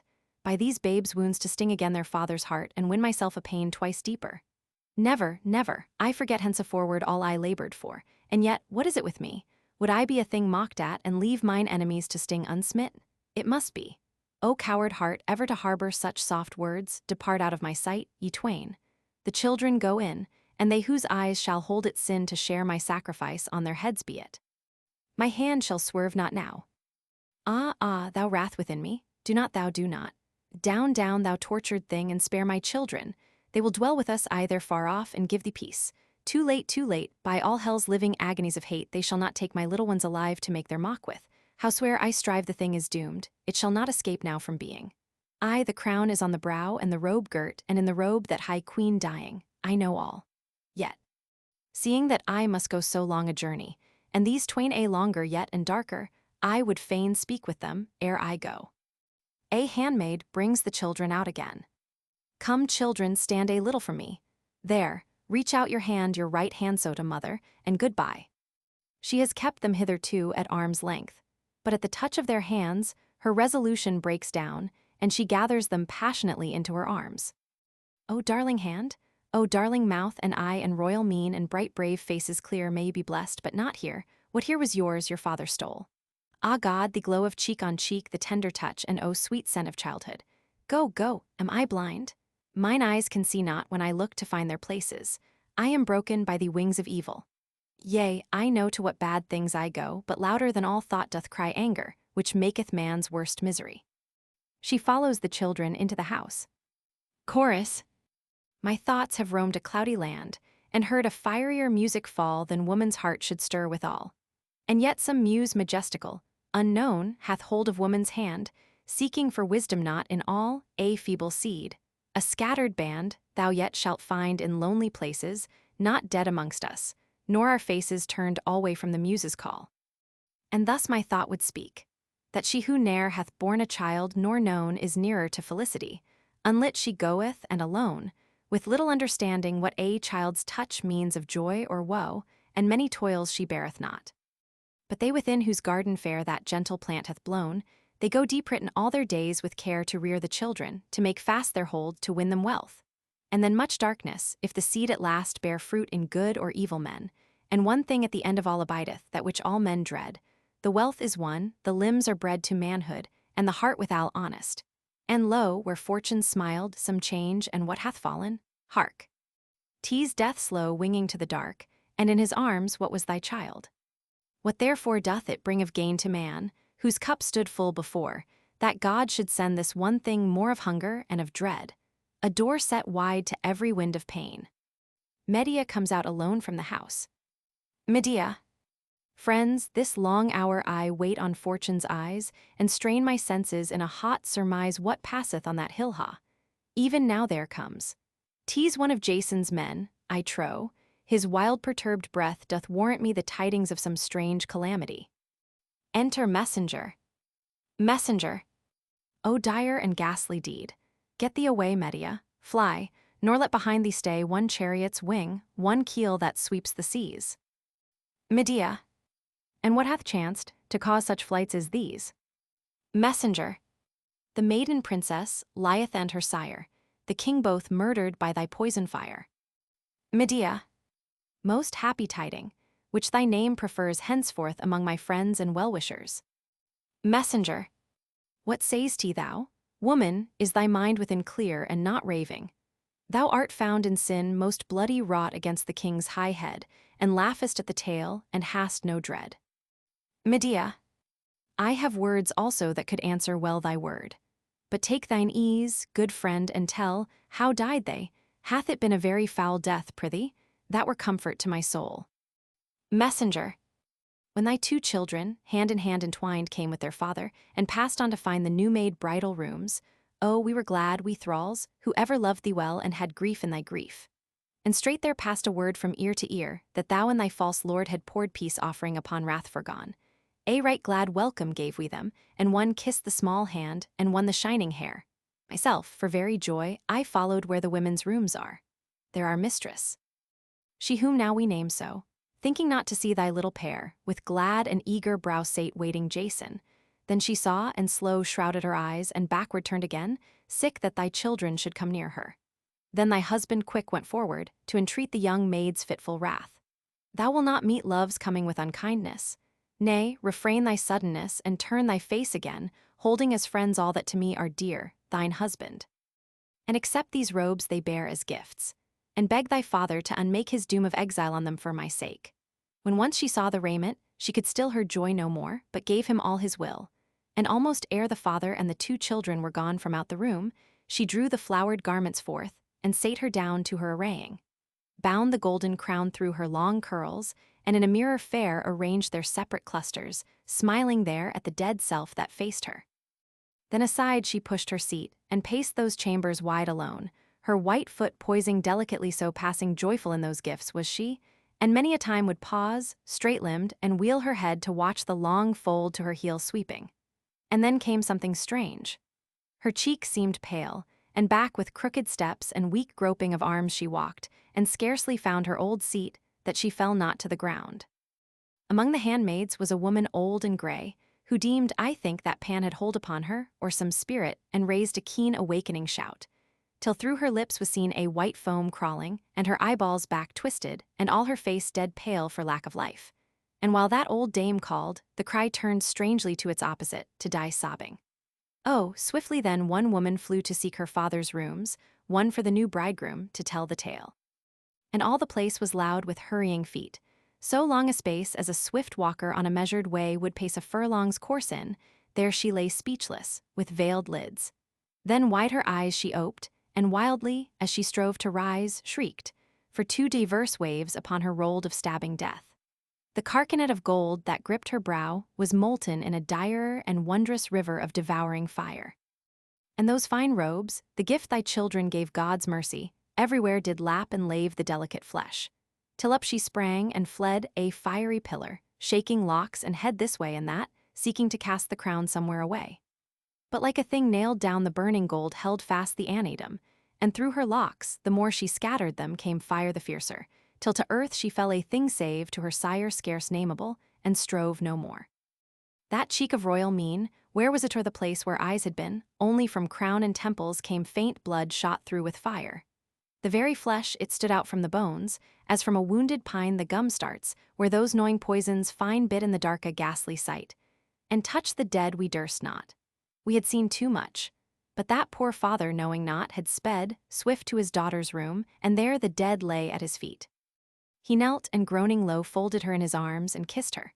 Oh, unhappy child, what thing unnatural hath so hideously undone thee? Or what wrath of God's to make this old grey sepulchre childless of thee? Would God but lay me there to die with thee, my daughter? So he cried. But after, when he stayed from tears and tried to uplift his old bent frame, lo, in the folds of those fine robes it held, as ivy holds strangling among your laurel boughs. Oh, then a ghastly struggle came. Again, up on his knee he writhed, but that dead breast clung still to his, till wild like one possessed, he dragged himself half free, and lo, the live flesh parted, and he laid him down to strive no more with death but perish, for the deep had risen above his soul. And there they sleep, at last, the old proud father and the bride, even as his tears had craved it, side by side, for thee, oh, no word more. Thyself will know how best to baffle vengeance. Long ago I looked upon man's days and found a grey shadow. And this thing more I surely say, that those of all men who are counted wise, strong wits, devisers of great policies, do pay the bitterest toll. Since life began, hath there in God's eye stood one happy man, fair days roll on, and bear more gifts or less of fortune, but to no man happiness. Exit messenger. Chorus. Some women. Wrath upon wrath, meseems, this day shall fall from God on Jason. He hath earned it all. Other women. O miserable maiden, all my heart is torn for thee, so sudden to depart from thy king's chambers and the light above to darkness, all for sake of Jason's love. Medea. Women, my mind is clear. I go to slay my children with all speed, and then away from hence, not wait yet longer till they stand beneath another and an angrier hand to die. Yea, howsoe'er I shield them, die they must, and seeing that they must, tease I shall slay them, I their mother, touched of none beside. Oh, up and get thine armor on, my heart. Why longer tarry we to win our crown of dire inevitable sin? Take up thy sword, O poor right hand of mine, thy sword, then onward to the thin-drawn line where life turns agony. Let there be naught of softness now, and keep thee from that thought, born of thy flesh, thine own beloved. Now for one brief day forget thy children, thou shalt weep hereafter. Though thou slay them, yet sweet were they. I am sore unfortunate. She goes into the house. Chorus. Some women. O earth, our mother, and thou all sire, arrowy crown of sunlight, manward now look down, oh, look down. Look upon one accursed, ere yet in blood she twine red hand's blood that is thine. O son, save her first, she is thy daughter still, of thine own golden line save her. Or shall man spill the life divine? Give peace, O fire that deest not. Send thy spell to stay her yet, to lift her afar, afar a torture-changed spirit, a voice of hell wrought of old wrongs and war. Others. Alas for the mother's pain wasted. Alas the dear life that was born in vain. Woman, what mack'st thou here, thou from beyond the gate where dim simpler gades clash in the dark blue seas, the shores where death doth wait? Why hast thou taken on thee, to make us desolate? This anger of misery and guilt of hate, for fierce are the smitings back of blood once shed where love hath been, God's wrath upon them that kill, and an anguished earth, and the wonder of the dead haunting as music still. A cry is heard within. A woman! Hark, did ye hear? Heard ye the children's cry? Another. O miserable woman, O abhorred! A child within. What shall I do? What is it? Keep me fast from mother. The other child. I know nothing, brother. Oh, I think she means to kill us. A woman. Let me go, I will help and save them at the last. A child. Yes, in God's name, help quickly ere we die. The other child. She has almost caught me now, she has a sword. Many of the women are now beating at the barred door to get in. Others are standing apart. Women at the door. Thou stone, thou thing of iron, wilt verily spill with thine hand that life, the vintage stored of thine own agony. The other women. A mother slew her babes in days of yore, one, only one, from dawn to eventide, e'en o God maddened, whom the Queen of Heaven set frenzied, flying to the dark. And she cast her for sorrow to the wide salt sea, forth from those rooms of murder unforgiven, wild-footed from a white crag of the shore, and clasping still her children twain, she died. O love of woman, charged with sorrow sore, what hast thou wrought upon us? What beside resteth to tremble for? Enter hurriedly Jason and attendants. Jason. Ye women by this doorway clustering speak, is the doer of the ghastly thing yet here, or fled? What hopeth she of flight? Shall the deep yawn to shield her? Shall the height send wings, and hide her in the vaulted sky to work red murder on her lords and fly unrecompensed? But let her go. My care is but to save my children, not for her. Let them she wronged requite her as they may. I care not. Tease my sons I must some way save, ere the kinsmen of the dead can win from them the payment of their mother's sin. Leader. Unhappy man, indeed thou knowest not what dark place thou art come to. Else, God wot, Jason, no word like these could fall from thee. Jason. What is it, ha? The woman would kill me. Leader. Thy sons are dead, slain by their mother's hand. Jason. How, not the children? I scarce understand. O God, thou hast broken me. Leader. Think of those twain as things once fair, that ne'er shall bloom again. Jason. Where did she murder them? In that old room. Leader. Open, and thou shalt see thy children's doom. Jason. Ho, thralls, unloose me yonder bars, make more of speed. Wrench out the jointing of the door, and show my two-edged curse the children dead, the woman. Oh, this sword upon her head. While the attendants are still battering at the door, Medea appears on the roof, standing on a chariot of winged dragons, in which are the children's bodies.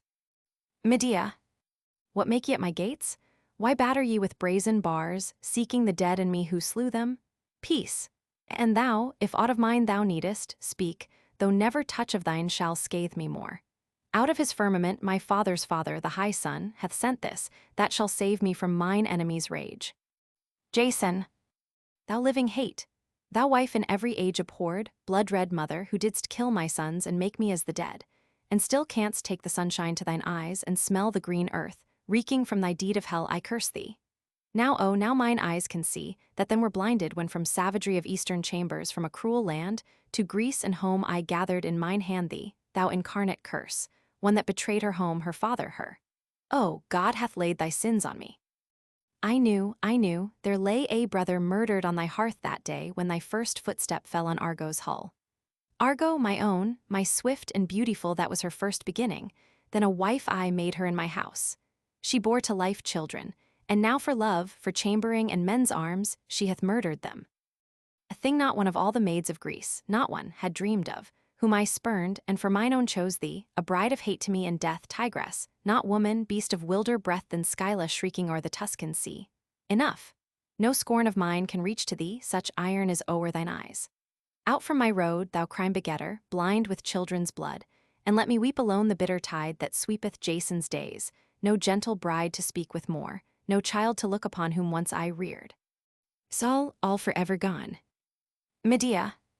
An easy answer had I to this swell of speech, but Zeus our father knoweth well, all I for thee have wrought, and thou for me, so let it rest. This thing was not to be, that thou shouldst live a merry life, my bed forgotten and my heart uncomforted, thou nor thy princess, nor the king that planned thy marriage drive Medea from his land, and suffer not. Call me what thing thou please, tigress or Scylla from the Tuscan seas, my claws have gripped thine heart, and all things shine. Jason, thou too hast grief, thy pain as fierce as mine. Medea, I love the pain, so thou shalt laugh no more. Jason, oh, what a womb of sin my children bore. Medea, sons, did ye perish for your father's shame? Jason, how, it was not my hand that murdered them. Medea, 'twas thy false wooings, 'twas thy trampling pride. Jason, thou hast said it, for thy lust of love they died. Medea, and love to women a slight thing should be. Jason, to women pure, all thy vile life to thee. Medea, think of thy torment, they are dead, they are dead. Jason, no, quick, great God, quick curses round thy head. Medea, the gods know, who began this work of woe. Jason, thy heart and all its loathliness they know. Medea, loath on, but oh thy voice, it hurts me sore. Jason, I and thine me, wouldst hear me then no more. Medea, how, show me but the way, 'tis this I crave. Jason, give me the dead to weep, and make their grave. Medea, never, myself will lay them in a still green sepulchre, where Hera by the hill hath precinct holy, that no angry men may break their graves and cast them forth again to evil. So I lay on all this shore of Corinth a high feast for evermore and right, to purge them yearly of the stain of this poor blood. And I to Pallas plain I go, to dwell beside Pandion's son Aegeus. For thee, behold, death draweth on evil and lonely like thine heart. The hands of thine old Argo, rotting where she stands, shall smite thine head in twain, and bitter be to the last end thy memories of me. She rises on the chariot, and is slowly borne away. Jason, may they that hear the weeping child blast thee, and they that walk in blood. Medea, thy broken vows, thy friends beguiled have shut for thee the ears of God. Jason, go, thou art wet with children's tears. Medea, go thou, and lay thy bride to sleep. Jason, childless I go, to weep and weep. Medea, not yet, age cometh and long years. Jason, my sons mine own. Medea, not thine but mine. Jason, who slew them? Medea, yes, to torture thee. Jason, once let me kiss their lips, once twine mine arms and touch. Ah, woe is me. Medea, wouldst love them and entreat, but now they were as nothing. Jason, at the last, O God, to touch that tender brow. Medea, thy words upon the wind are cast. Jason, thou Zeus wilt hear me, all is said for naught. I am but spurned away and trampled by this tigress, red with children's blood. Yet come what may, so far as thou hast granted, yea, so far as yet my strength may stand, I weep upon these dead, and say their last farewell, and raise my hand. To all the demons of the air in witness of these things, how she who slew them will not suffer me to gather up my babes, nor bear to earth their bodies, whom, O stone of women, would I ne'er had known nor got, to be slain by thee. He cast himself upon the earth. Chorus, great treasure halls hath Zeus in heaven, from whence to man's strange dooms be given past hope or fear, and the end men looked for cometh not, and a path is there where no man thought, so hath it fallen here. Notes to Medea. P3, L2, to Calchas through the blue Symplegades. The Symplegades, clashing, or quani, dark blue, were two rocks in the sea which used to clash together and crush anything that was between them. They stood above the north end of the Bosphorus and formed the gate L1264, p. 70 to the Axanos Pontos or Strangerless Sea, where all Greeks were murdered. At the farthest eastern end of that sea was the land of Colchis. P3, L3, Paralion, the great mountain in Thessaly. Iolcos, a little kingdom between Paralion and the sea, ruled originally by Aeson, Jason's father, then by the usurping Pelias. P3, L9, daughters of Pelias. See Introduction, P Roman 7. P4, L18, wed. Medea was not legally married to Jason, and could not be, though in common parlance he is sometimes called her husband. Intermarriage between the subjects of two separate states was not possible in antiquity without a special treaty, and naturally there was no such treaty with Colchis. This is, I think, the view of the play, and corresponds to the normal Athenian conceptions of society. In the original legend, it is likely enough that Medea belongs to matriarchal times before the institution of marriage. P4, L18, head of Corinth, a peculiar word, afterwards used to translate the Roman dictator. Creon is, however, apparently descended from the ancient king Sisyphus. P4, L40, she hath a blade made keen, and C. These lines, 40, 41, are repeated in a different context later on, P23, LL. 379, 380. The sword which to the nurse suggested suicide was really meant for murder. There is a similar and equally dramatic repetition of the lines about the crown and wreath, 786, 949, pp. 46, 54, and of those about the various characters popularly attributed to Medea, LL. 304, 808, pp. 18, 46.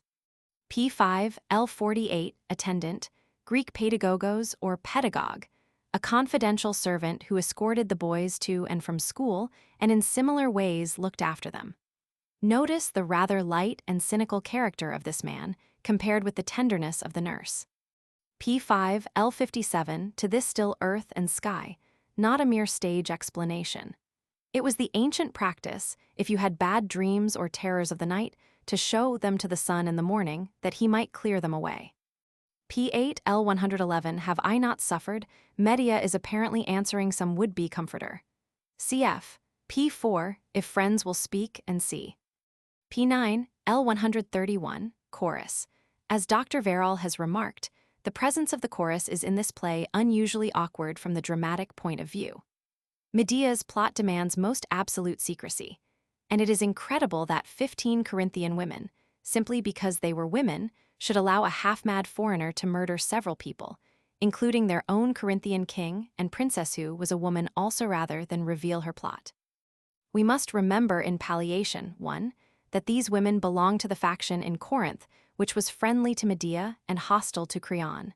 2, that the appeal to them as women had more force in antiquity than it would now, and the princess had really turned traitor to her sex. See note on this subject at the end of the present writer's translation of the Electra. 3, the non-interference of the chorus seems monstrous. Yet in ancient times, when law was weak and punishment was chiefly the concern of the injured persons, and of no one else, the reluctance of bystanders to interfere was much greater than it is now in an ordered society. Some Oriental countries, and perhaps even California or Texas, could afford us some startling instances of impassiveness among bystanders. P12, L167, oh, wild words. The nurse breaks in, hoping to drown her mistress's dangerous self-betrayal. Medea's murder of her brother, see introduction, P Roman 6, was by ordinary standards her worst act and seems not to have been known in Corinth. It forms the climax of Jason's denunciation, L1334, P74. P13, L190, alas, the brave blithe bards, and C, who is the speaker, according to the MSS. The nurse, and there is some difficulty in taking the lines from her. Yet, 1, she has no reason to sing a song outside after saying that she is going in, and 2, it is quite necessary that she should take a little time indoors persuading Medea to come out. The words seem to suit the lips of an impersonal chorus. The general sense of the poem is interesting. It is an apology for tragedy. It gives the tragic poet's conception of the place of his art in the service of humanity, as against the usual feeling of the public, whose serious work is devoted to something else, and who go to a play to be amused. P14, L214, Women of Corinth, I am come, and see. These opening lines are a well-known crux interpretum. It is interesting to note, 1, that the Roman poet Aeneas ca. 200 BC, who translated the Medea, did not understand them in the least. While, on the other hand, the earliest Greek commentators seem not to have noticed that there was any difficulty in them worth commenting upon. That implies that while the acting tradition was alive and unbroken, the lines were easily understood. But when once the tradition failed, the meaning was lost. The first commentator who deals with the passage is Irenaeus, a scholar of the Augustan time. P15, L231, a herb most bruised is woman. This fine statement of the wrongs of women in Athens doubtless contains a great deal of the poet's own mind, but from the dramatic point of view, it is justified in several ways. 1. Medea is seeking for a common ground on which to appeal to the Corinthian women. 2. She herself is now in the position of all others in which a woman is most hardly treated as compared with a man. 3. Besides this, one can see that, being a person of great powers and vehement will, she feels keenly her lack of outlet. If she had men's work to do, she could be a hero, debarred from proper action from hip. 1019, she is bound to make mischief. Cf. p. 24 ll. 408-409. Things most vain and c. There is a slight anachronism in applying the Attic system of dowries to primitive times. Medea's contemporaries either lived in a matriarchal system without any marriage, or else were bought by their husbands for so many cows. P17, L271, Creon. Observe the somewhat archaic abruptness of this scene, a sign of the early date of the play. P18, L295, Wise beyond men's want. Medea was a wise woman, which in her time meant much the same as a witch or enchantress. She did really know more than other women, but most of this extra knowledge consistador was supposed to consist either in lore of poisons and charms, or in useless learning and speculation. P18, L304, A Seed of Strife, An Eastern Dreamer, and C. The meaning of these various ill names is not certain. Cf. L808, P46. Most scholars take of the other sort to mean the opposite of a dreamer. P20, LL. 333-4, What would I with thy pains? A conceit almost in the Elizabethan style, as if by taking pains away from Creon, she would have them herself. P20, L335, Not that, observe what a dislike Medea has of being touched. Cf. L370, My flesh been never stained, and C and L, 496, Poor right hand of mine, pp. 22 and 28. P22, L364, Defeat on every side. Observe, 1, that in this speech Medea's vengeance is to take the form of a clear fight to the death against the 3 guilty persons. It is both courageous and, judged by the appropriate standard, just. 2, she wants to save her own life, not from cowardice, but simply to make her revenge more complete. To kill her enemies and escape is victory. To kill them and die with them is only a drawn battle. Other enemies will live and laugh. 3. Already in this first soliloquy, there is a suggestion of that strain of madness which becomes unmistakable later on in the play. Oh, I have tried so many thoughts of murder, and C, and especially the lashing of her own fury, awake thee now, Medea. P24, L405, Thief's Daughter, lit. A child of Sisyphus. Sisyphus, an ancient king of Corinth, was one of the well-known sinners punished in Tartarus. Medea's father, Aertes, was a brother of Circe and born of the sun. P24, L409, Things most vain for help, C on LL, 230 FF. P24, LL, 410-430 chorus. The song celebrates the coming triumph of woman in her rebellion against man, not by any means woman as typifying the domestic virtues, but rather as the downtrodden, uncivilized, unreasoning, and fiercely emotional half of humanity. A woman who in defense of her honor and her rights will die sword in hand, slaying the man who wronged her, seems to the chorus like a deliverer of the whole sex. P24, L421, Old Bards. Early literature in most countries contains a good deal of heavy satire on women, e.g. Hesiod's, Who trusts a woman trusts a thief. Or Fossilides, 2 days of a woman are very sweet, when you marry her and when you carry her to her grave. It is curious how the 4 main choruses of the Medea are divided each into 2 parts, distinct in subject and in meter. P25, L439, Faith is no more sweet, copied from a beautiful passage in Hesiod, Works and Days, 198 ff. There shall be no more sweetness found in the faithful man nor the righteous. And at last up to Olympus from the wide-wayed earth, shrouding with white raiment their beautiful faces, go ruth and rebuking. Eidos and Nemesis, i.e. the ruth or shame that you feel with reference to your own actions, and the indignation or disapproval that others feel. P27 LL 478 FF Bulls of Fiery Breath. Among the tasks set him by Aertes, Jason had to yoke 2 fire-breathing bulls and plow with them a certain field of Ares, sow the field with dragon's teeth, and reap a harvest of earth-born or giant warriors which sprang from the seed. When all this was done, there remained the ancient serpent coiled round the tree where the golden fleece was hanging. P29 L507 The first friends who sheltered me, i.e., the kindred of Peleus. P29 L509 Blessed of many a maid in Hellas. Jason was, of course, the great romantic hero of his time. Cf. His own words, L1340 P74. P29 FF LL 523-575 Jason's defense is made the weaker by his reluctance to be definitely insulting to Medea. He dares not say, "You think that, because you conceived a violent passion for me to which, I admit, I partly responded I must live with you always. But the truth is, you are a savage with whom a civilized man cannot go on living."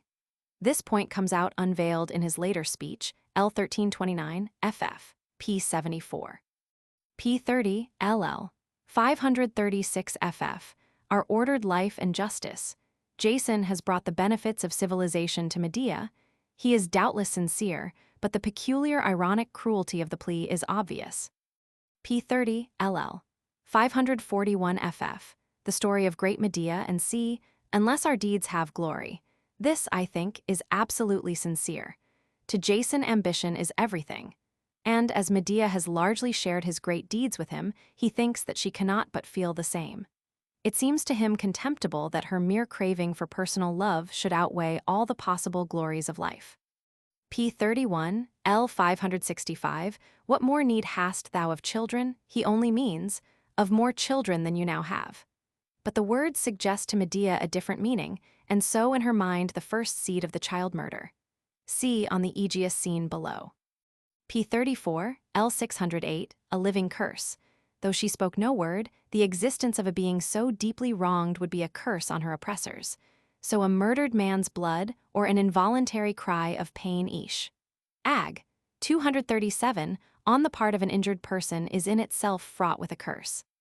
P35 LL 627-641 Chorus, Alas, the Love and Sea, a highly characteristic Euripidean poem, keenly observant of fact, yet with a lyrical note penetrating all its realism. A love which really produces good to man and glory is treated in the next chorus, L844 FF, P49. pp. 37 FF, LL 663-759 Aegeus. This scene is generally considered to be a mere blot on the play, not, I think, justly. It is argued that the obvious purpose which the scene serves, the provision of an asylum for Medea, has no keen dramatic interest. The spectator would just as soon or sooner have her die. And besides, her actual mode of escape is largely independent of Aegeus. Further, the arrival of Aegeus at this moment seems to be a mere coincidence. R. Poetics, 61b, 23, and one cannot help suspecting that the Athenian poet was influenced by mere local interests in dragging in the Athenian king and the praises of Athens where they were not specially appropriate. To these criticisms one may make some answer. 1. As to the coincidence, it is important to remember always that Greek tragedies are primarily historical plays, not works of fiction. They are based on definite log or traditions, frogs, L1052. P254, and therefore can, and should, represent accidental coincidences when it was a datum of the tradition that these coincidences actually happened. By Aristotle's time, the practice had changed. The tragedies of his age were essentially fiction, and he tends to criticize the ancient tragedies by fictional standards. Now it was certainly a datum in the Medea legend that she took refuge with Aegeus, king of Athens, and was afterwards an enemy to his son Theseus. But I think we may go further. This play pretty certainly has for its foundation the rites performed by the Corinthians at the grave of the children of Medea in the precinct of Hera, Acrea near Corinth. See on L1379. P77. The legend in such cases is usually invented to explain the ritual, and I suspect that in the ritual, and consequently in the legend, there were two other data. First, a pursuit of Medea and her flight on a dragon chariot, and secondly, a meeting between Medea and Aegeus. Both subjects are frequent on vase paintings and may well be derived from historical pictures in some temple at Corinth. Thus, the meeting with Aegeus is probably not the free invention of Euripides, but one of the data supplied to him by his subject. But he has made it serve, as von Arnim was the first to perceive, a remarkable dramatic purpose. Aegeus was under a curse of childlessness, and his desolate condition suggests to Medea the ultimate form of her vengeance. She will make Jason childless. Cf. L 670, Children, ah God, art childless. A childless king in antiquity was a miserable object, likely to be deposed and dishonored, and to miss his due worship after death. See the fragments of Euripides' Oeneus. There is also a further purpose in the scene, of a curious and characteristic kind. In several plays of Euripides, when a heroine hesitates on the verge of a crime, the thing that drives her over the brink is some sudden and violent lowering of her self-respect. Thus Phaedra writes her false letter immediately after her public shame. Creusa in the Ion turns murderous only after crying in the gods' ears the story of her seduction. Medea, a princess and, as we have seen, a woman of rather proud chastity, feels, after the offer which she makes to Aegeus in this scene, L 716 ff, p 42, that she need shrink from nothing. P 38, L 681, the hearthstone of my sires of yore. This sounds as if it meant Aegeus' own house. In reality, by an oracular riddle, it meant the house of Pittheus, by whose daughter, Aethra, Aegeus became the father of Theseus. P 43, L 731, an oath wherein to trust. Observe that Medea is deceiving Aegeus. She intends to commit a murder before going to him, and therefore wishes to bind him down so firmly that, however much he wish to repudiate her, he shall be unable. Hence this insistence on the oath and the exact form of the oath.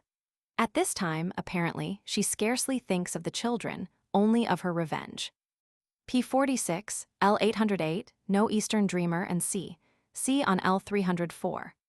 P 47, L 820, The Nurse Comes Out.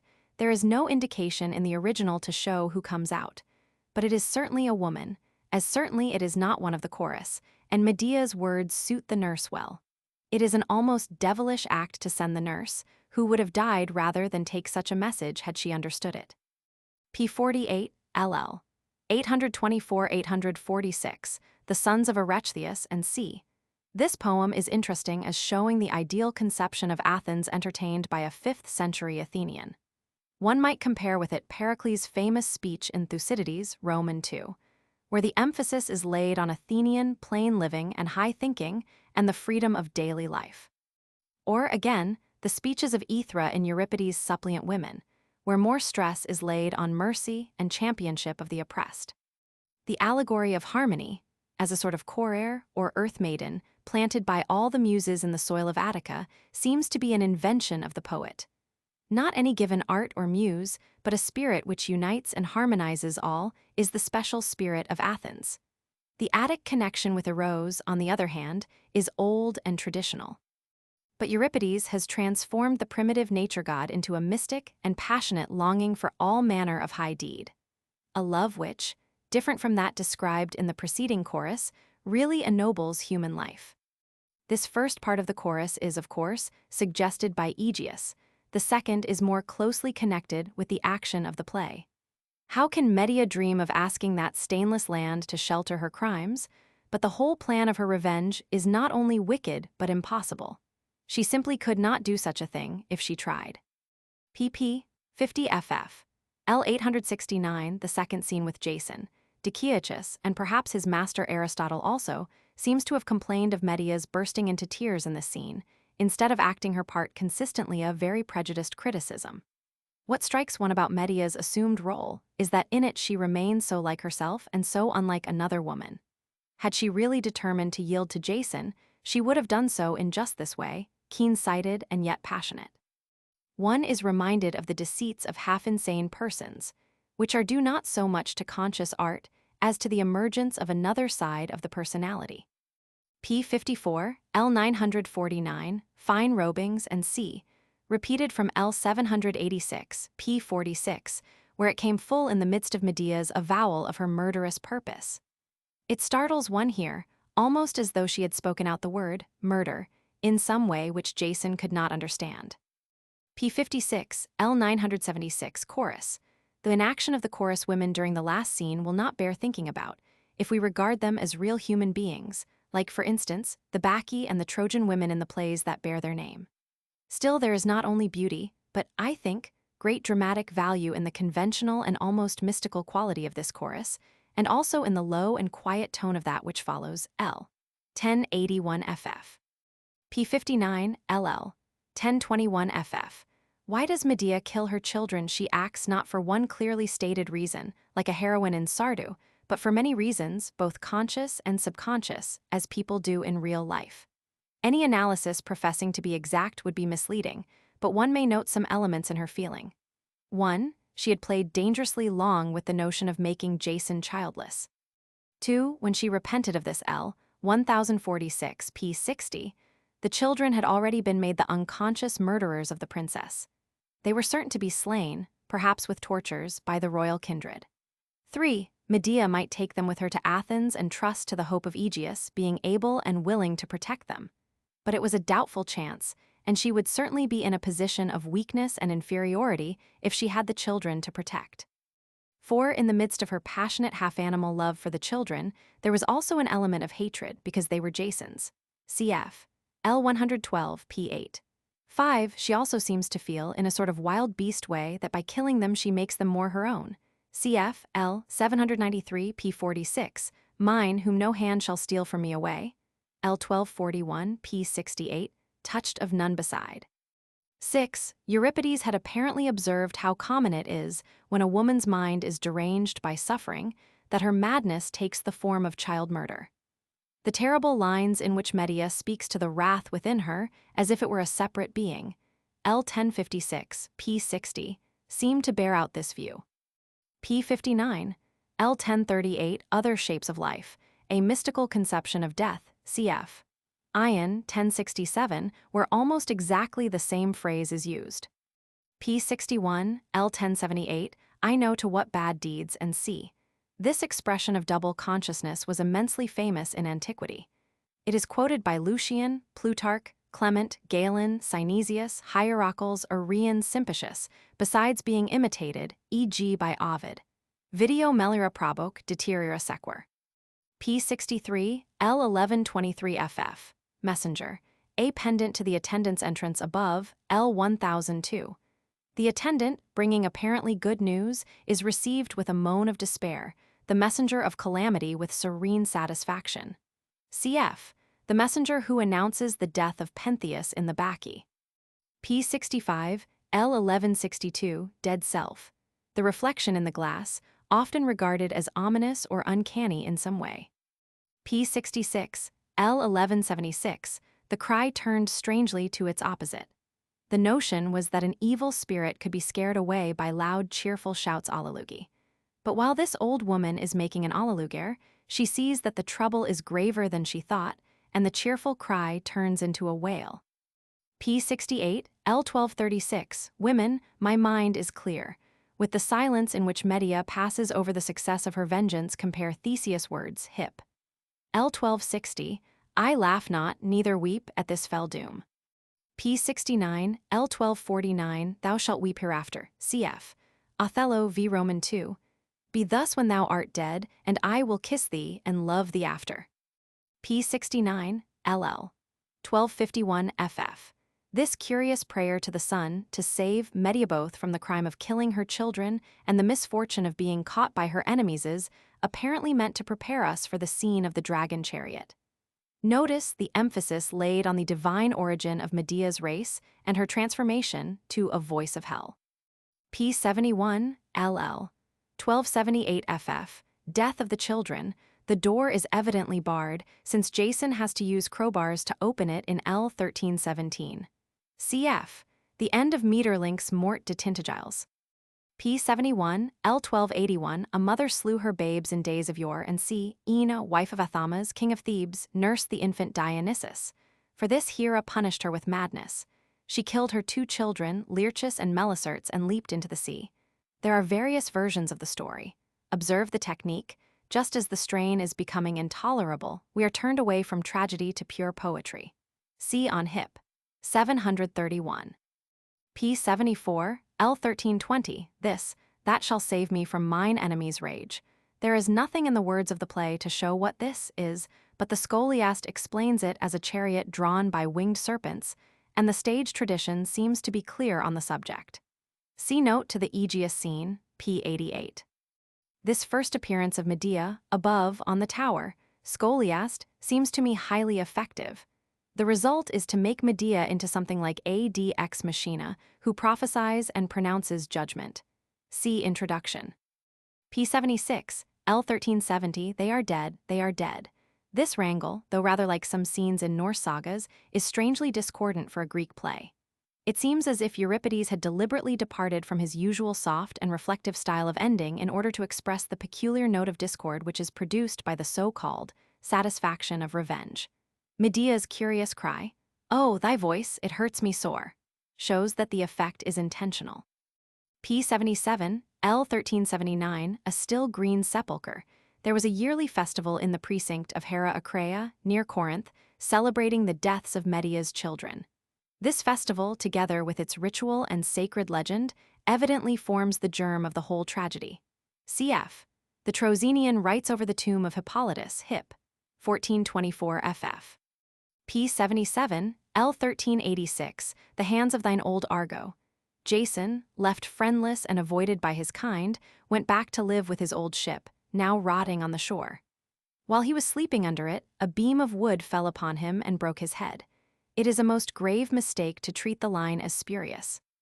By the same author,